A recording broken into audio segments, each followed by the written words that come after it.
A summer Sunday, 1914. All across Europe, the bells were pealing, calling men and women to church. Sunday, the Lord's Day, and a day of rest. It was a world of firm beliefs. The established order was not widely questioned. Father at the head of the family, the monarch at the head of the nation, God in his heaven.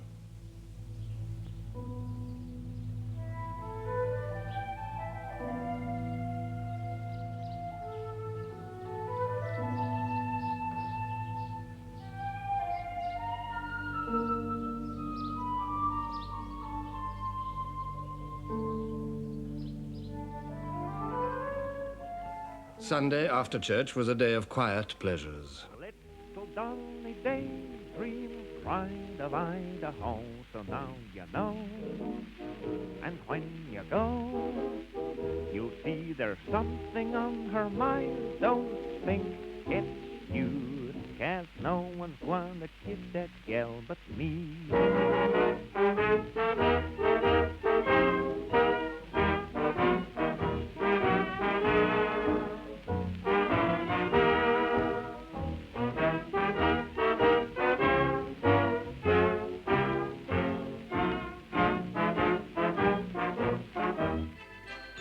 In the Bois de Boulogne, the Tiergarten or Rotten Row, the aristocracy displayed themselves. Carriages, servants, dazzling clothes.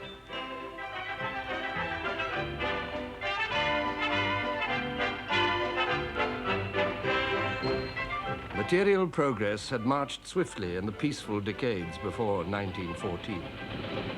It was a world of novelties, clashing with established ways. Wireless and telephones, motor cars and motorcycles, electric light and electric trains, submarines and airships. A world humming with new energy and power. But under the smiles, the relaxation, it was a world of tensions. The old order, with its economy based on land and its society based on owning land, was in conflict with the new order of industry and teeming cities.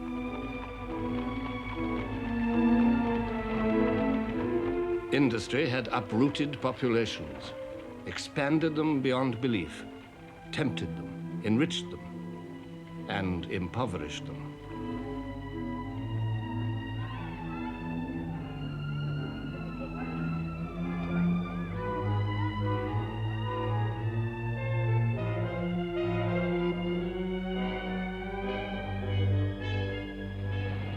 The peace of Europe in 1914 was a fragile thing.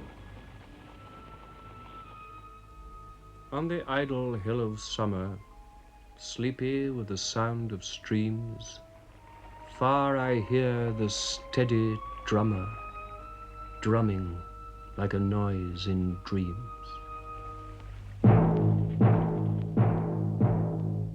In the Germanic empires, lying across the heart of Europe, the clash of old and new was obvious.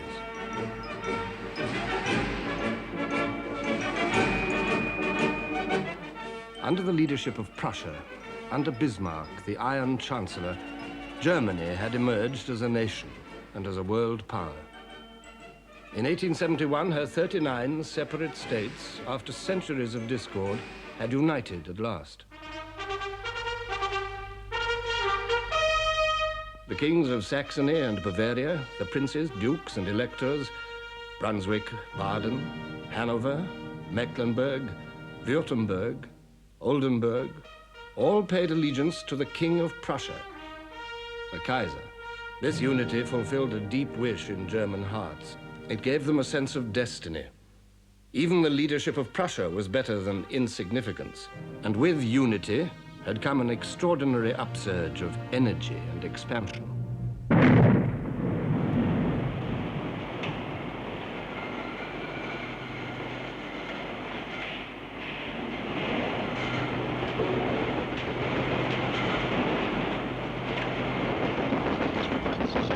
In 1871, there were 41 million Germans. In 1913, there were nearly 68 millions, an increase of more than half. And more than half of them were living in towns and cities. But it was not merely an expansion of population. The foundations of economic strength at the turn of the century were steel and coal. Germany had made great strides with both. Steel production multiplied by 12 in 30 years. Coal production multiplied by nearly 5 in 30 years. Manufactures multiplied by 4. Exports multiplied by 3. Exports of chemicals multiplied by 3. Exports of machinery multiplied by 5. In 30 years, Germany's share in world trade had risen by a third. Now, in 1914, Germany was, after America, the most powerful industrial nation in the world.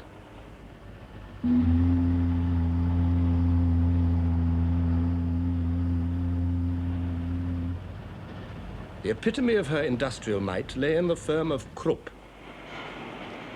Essen, city of steel, where the first Krupp factory was built, became, by 1902, a great city with its own streets, its own police force, fire department and traffic laws. There are 150 kilometers of rail, 60 different factory buildings, 8,500 machine tools, 7 electrical stations, 140 kilometers of underground cable and 46 overhead. Germany delighted in the prowess of Krupps. When Alfred Krupp died in that year, the Kaiser attended his lavish funeral and called him a German of the Germans.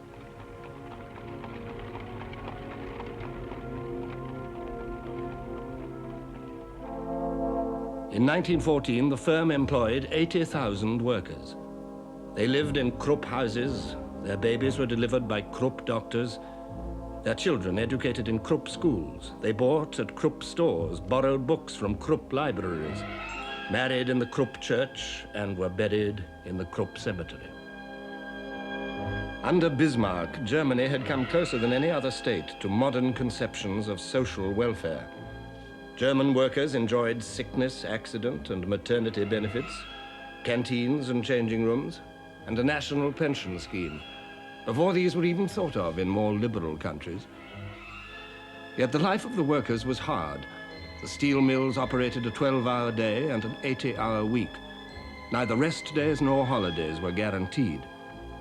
In Germany, as in every industrial state, there was poverty and protest. By 1912, the Socialist Party was the strongest party in the Reichstag, the German parliament. But the Reichstag did not rule Germany.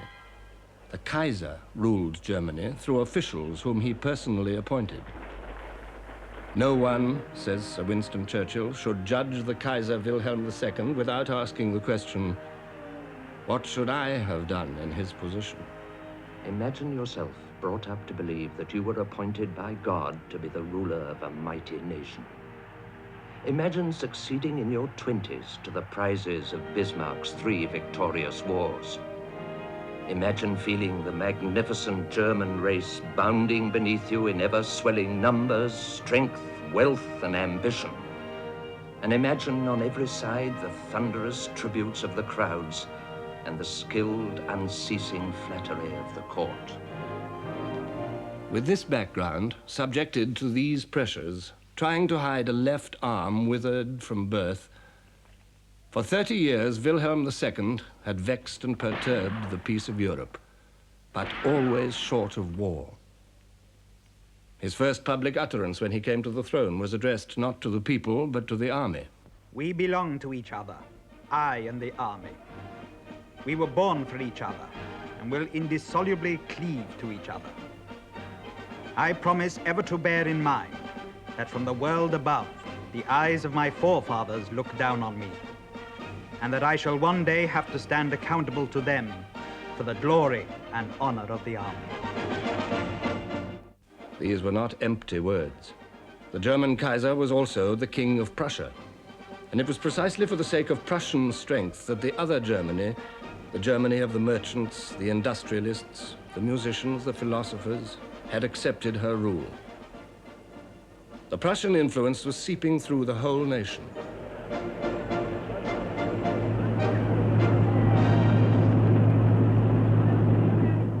It was above all a military influence, well described by one of its advocates, General von Hindenburg.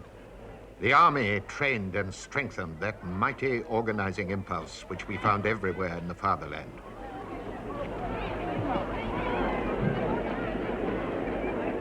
The conviction that the subordination of the individual to the good of the community was not only a necessity but a positive blessing had gripped the mind of the German army and through it that of the nation.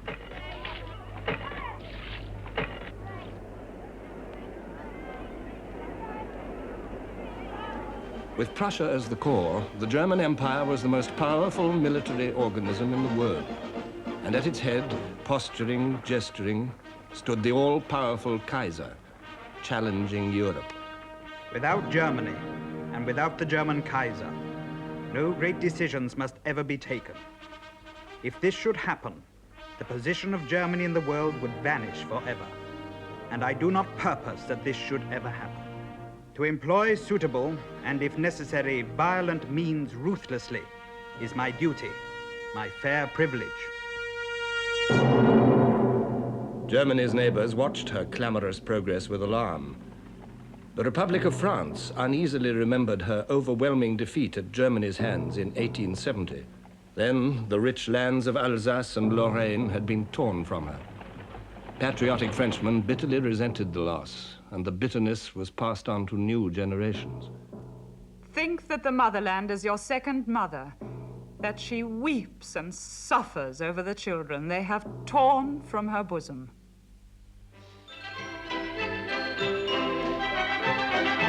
France had her iron, her coal, her industry, but the French were above all tillers of the soil.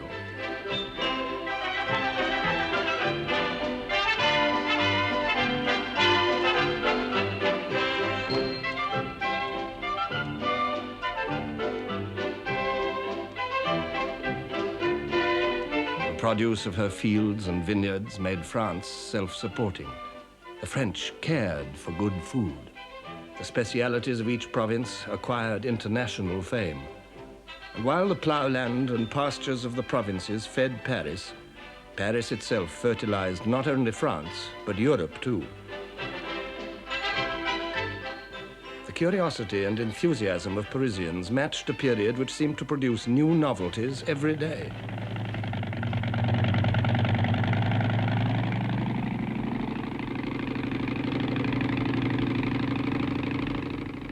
Louis Blériot was the first man to fly the Channel.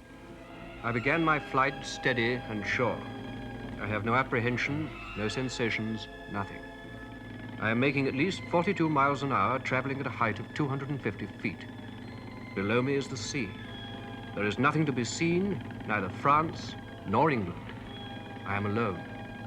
For 10 minutes I am lost, and then I see the cliffs of Dover.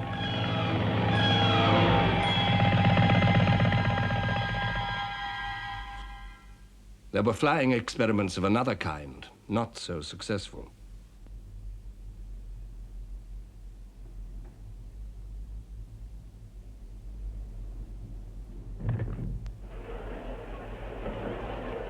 Cranks or pioneers, the French greeted them all expectantly.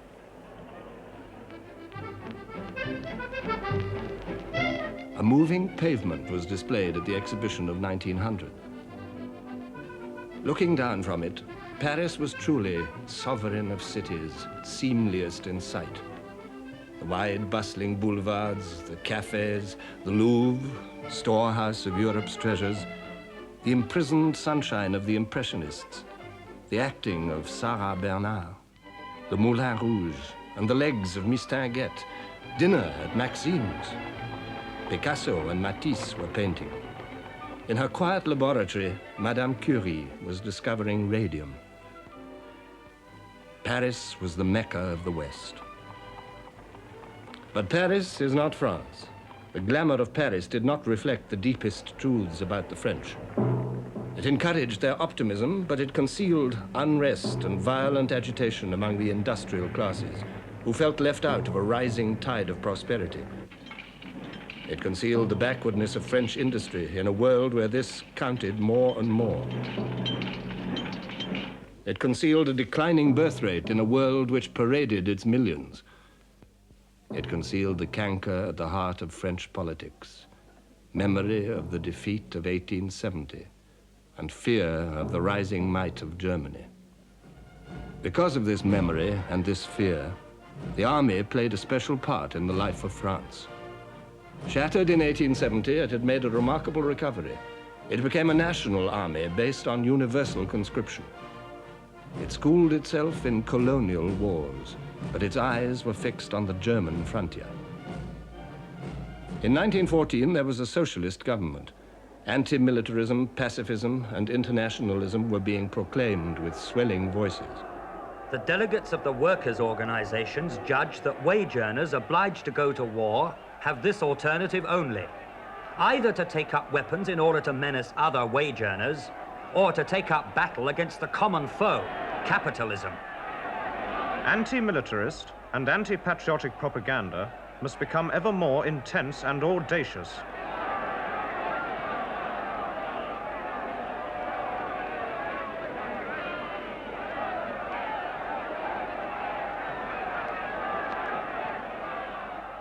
Discordant voices in France, strident voices in Germany. For as Germany pursued the destiny preached by her thinkers, another neighbor took fright. The Germans were not content with military might and industrial supremacy. They still felt cheated. They wanted a place in the sun, an empire. Between 1884 and 1890, German sovereignty was proclaimed over an area more than 4 times larger than Germany herself. And on the pretext of protecting these colonies and her expanding trade, Germany began to build a battle fleet.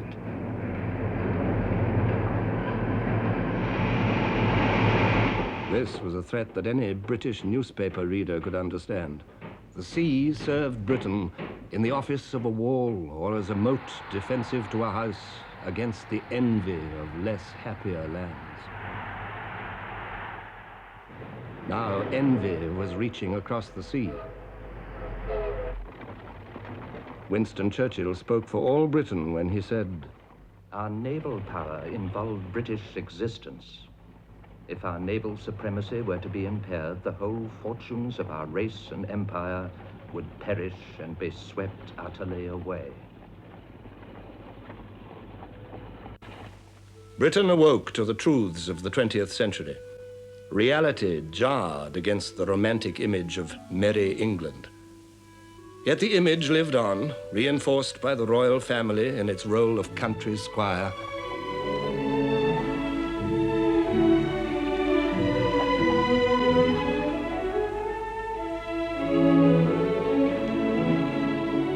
Englishmen liked to think of themselves in these terms. They attached magical virtues to walking over fields.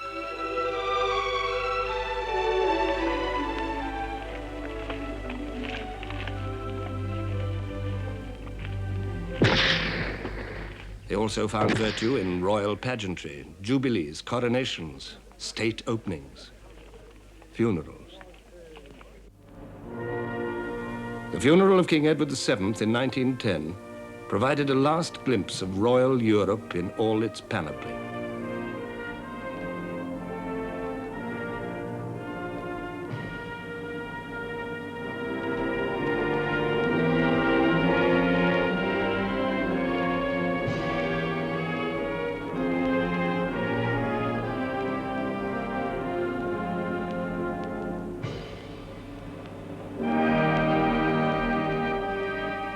Nine kings followed Edward's coffin through the streets of London.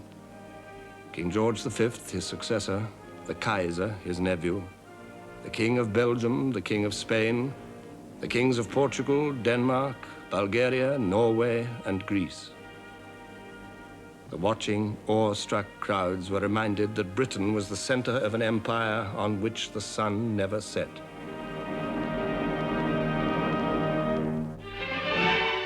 The most glittering jewel of all was India. The great Durbar at Delhi in 1911 seemed to set the seal on British rule. Wearing their purple coronation robes and preceded by attendants carrying peacock fans, yak tails, and golden maces, their majesties took their thrones and faced the tens of thousands of their subjects. King George V wrote in his diary, the most beautiful and wonderful sight I ever saw. I wore a new crown for India, which cost £60,000. The amphitheater contained about 12,000 people and about 18,000 troops.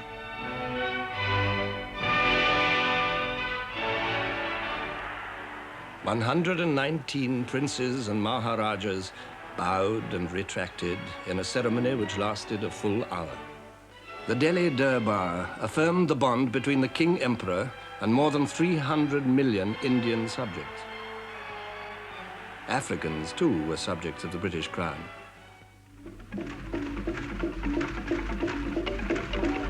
To Cecil Rhodes had come the dream of linking British possessions with a railway from the Cape to Cairo.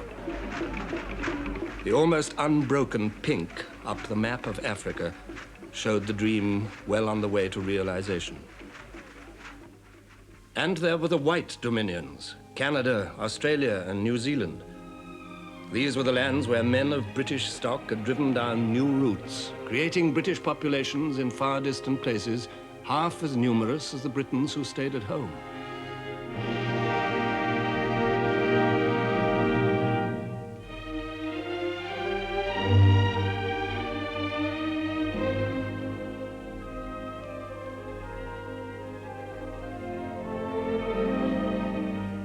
In the British Isles, life for many was a struggle for daily bread.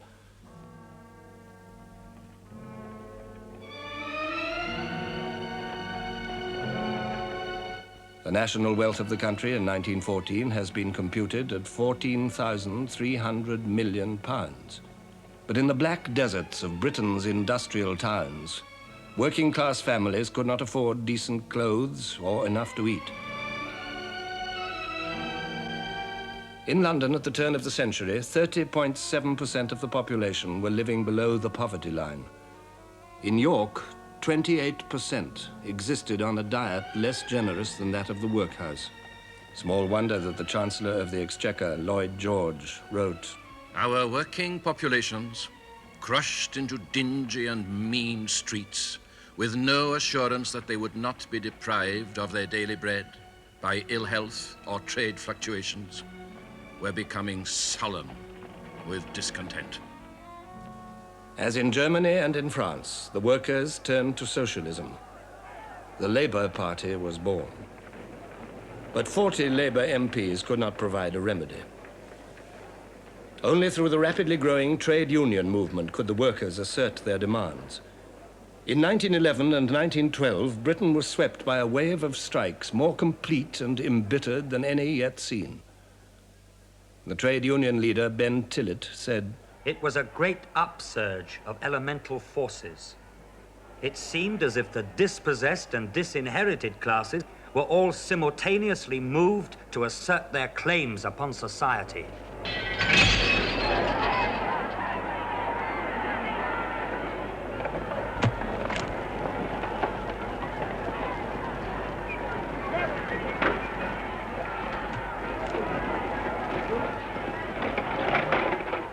The ruling classes reacted with furious incomprehension. In Liverpool, troops were brought in to fire over the heads of the crowds. A man told Sir Austin Chamberlain, "I think the situation's so serious that I went this morning to a wholesale armourer's to buy 5 revolvers. The shopman said, 'We had 100 yesterday. We had 50 when we opened this morning. We have not one left now.'" This was England, facing a class struggle such as she had not seen for over half a century. Facing also the dispossessed who had nothing to do with class, the women. The old fight for women's rights received a new impetus from the militant suffragette movement. Nothing was safe from their attacks. Churches were burned, public buildings and private residences destroyed. Bombs were exploded. The police and individuals assaulted, meetings broken up. At Epsom, on Derby Day, a suffragette waited to throw herself under the King's horse.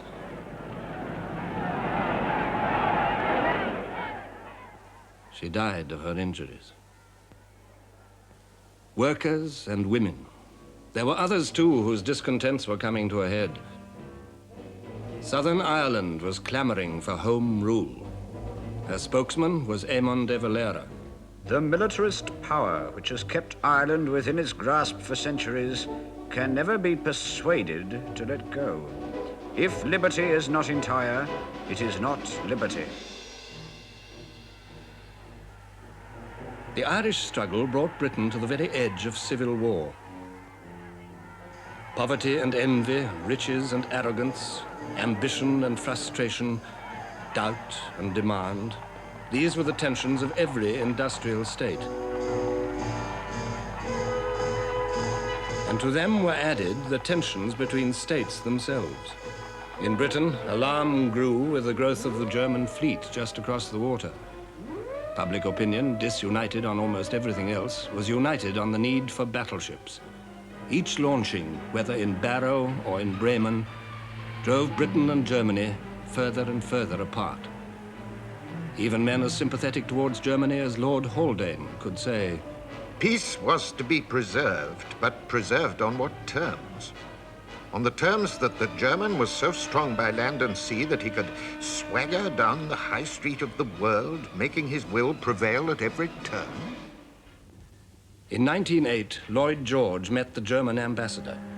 I explained to him that the real ground for the growing antagonism in this country towards Germany was not jealousy of her rapidly expanding commerce, but fear of her growing navy. But the Kaiser did not care. I do not wish for a good understanding with England at the expense of the extension of the German fleet. So, Germany's naval dreams made Britain a potential enemy, just as her military might had kept alive the hostility of France. The two nations were drawn together by Germany's challenge. The Entente Cordiale was forged. By 1914, when King George V paid a state visit to Paris and rode with President Poincaré through cheering crowds, the Entente was 10 years old. In both countries, men welcomed the end of centuries of rivalry. It seemed a good omen for peace. But the security offered by the Entente Cordiale was delusive. For France had another ally on the other side of Europe, Russia. Britain, in turn, made an agreement with her. Thus, Germany found herself faced with what her statesmen had always most dreaded: encirclement, potential enemies in the West and in the East.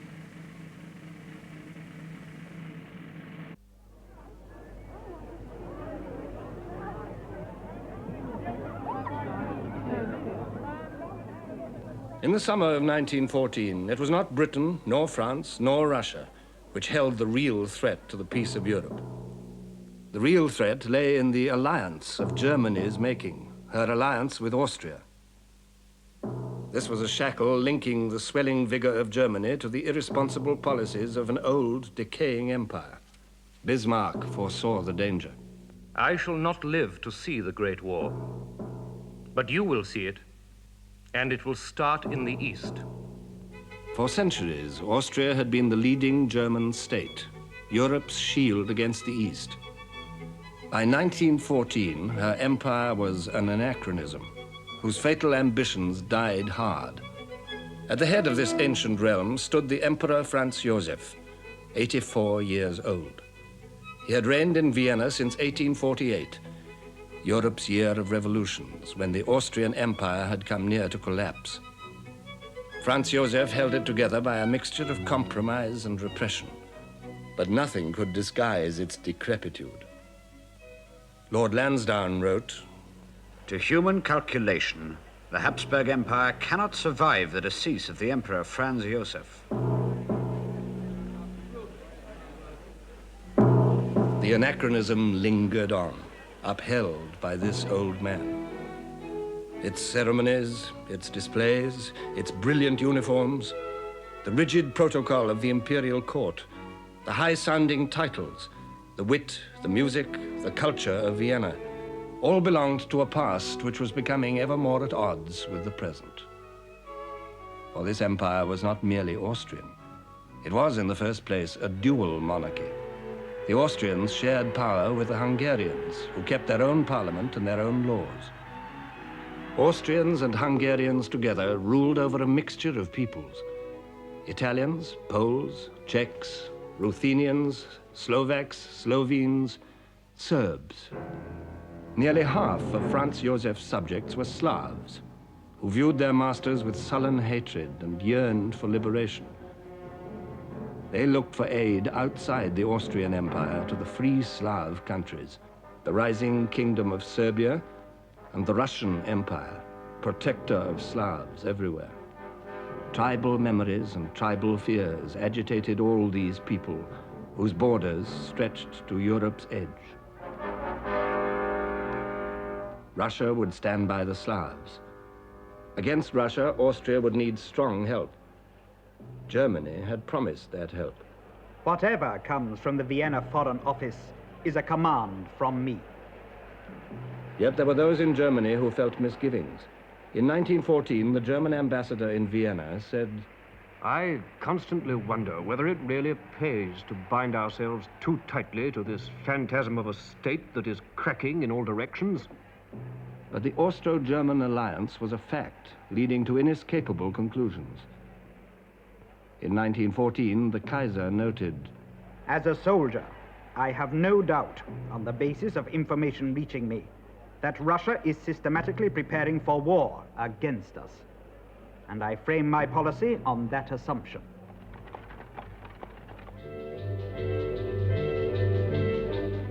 Russia also was a troubled anachronism. The Tsar of all the Russias ruled over countless millions of people.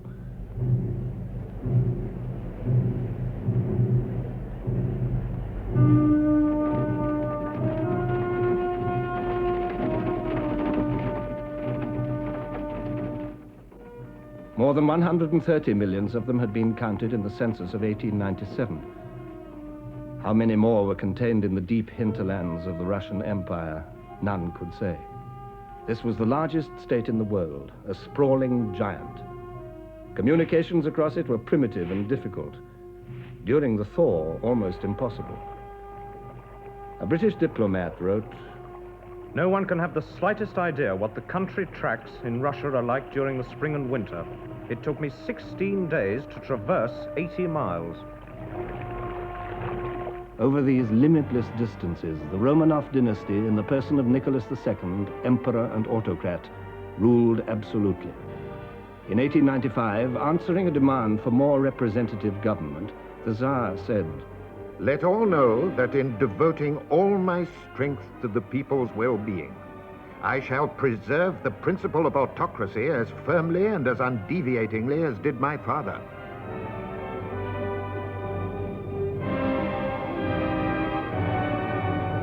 In 1905, Russia suffered humiliating defeat at the hands of Japan.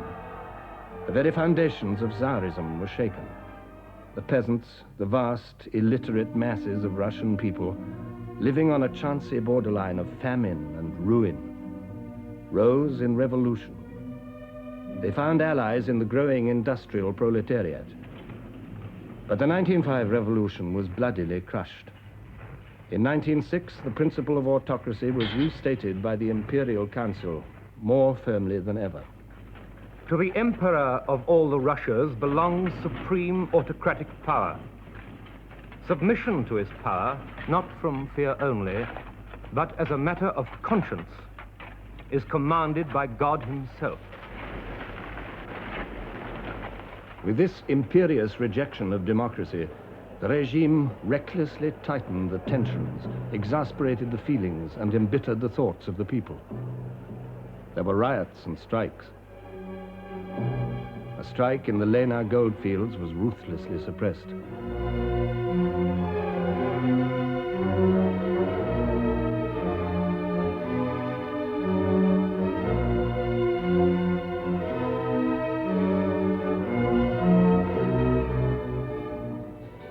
The Tsar and his court consumed their time with simple pleasures, heedless of the Russian people.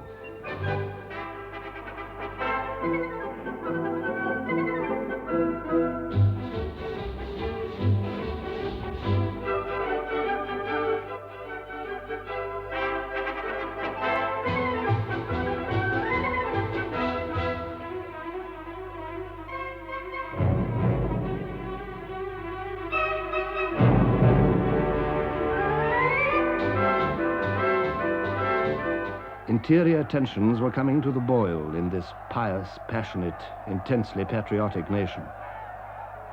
And as they did so, external tensions also grew. The Balkans, where the Slav lands lay between the scowling frontiers of three crumbling empires, were their point of impact.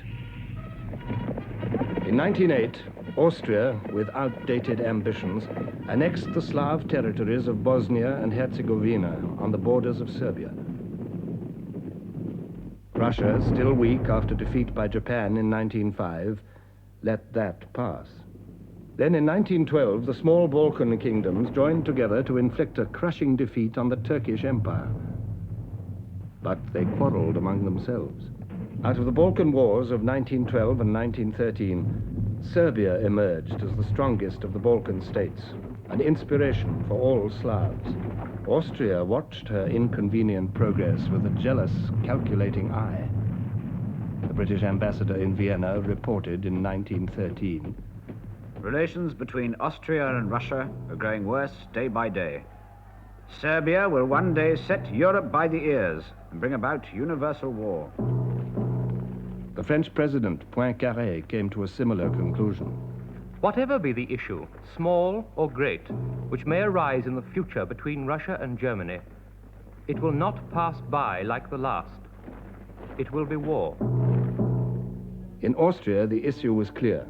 The Austrian chief of staff, Konrad von Hotzendorf, said openly, "We must crush this viper, Serbia." By 1914, Europeans had learned to live with fear, and fear is the midwife of war. On Sunday, June the 28th, Europe entered upon her final, fatal crisis.